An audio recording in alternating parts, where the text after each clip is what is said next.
Psalm chapter 31, verses 9 through 16. Be gracious to me, O Lord, for I am in distress. My eye wastes away from grief, my soul and body also. For my life is spent with sorrow, and my years with sighing. My strength fails because of my misery, and my bones waste away. I am the scorn of all my adversaries, a horror to my neighbors, an object of dread to my acquaintances. Those who see me in the street flee from me.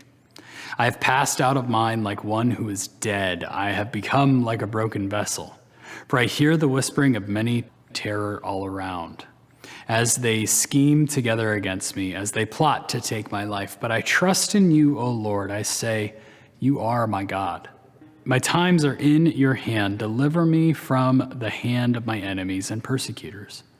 Let your face shine upon your servant. Save me in your steadfast love. How are you? Good. And you? Oh, not too bad. How many times do we lie every single day when asked this question?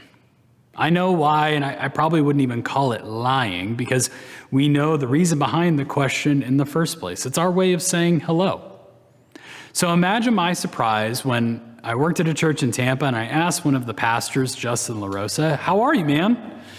And I heard the truth come out of his mouth. I was expecting a great, or maybe even a who are you? But instead, a stream of honesty came out of his mouth. See, apparently his dog was sick and he was tired because that dog was sick. He shared some other details and overall really blew my mind with his radical honesty. This isn't normal. What is normal is to lie and say, doing just fine. I think we can sometimes apply the same logic to how we talk to God. Dear God, thank you for what I have. Help me to be more like you. Amen. Our prayers can be so polite.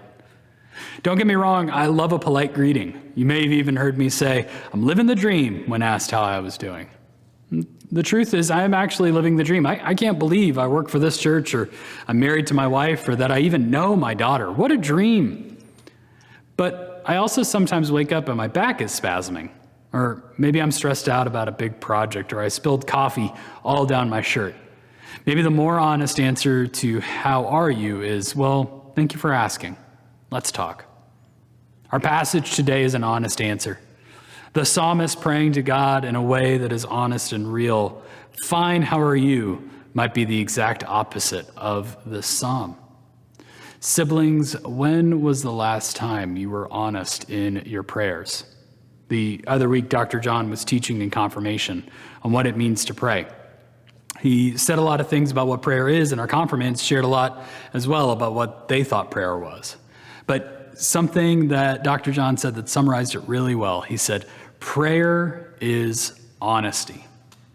I think sometimes we get emotionally and spiritually stopped up because we don't feel like we can be honest with God. We might even fall away from a life of prayer because if we aren't being really honest in our prayers, aren't we sort of just talking to ourselves?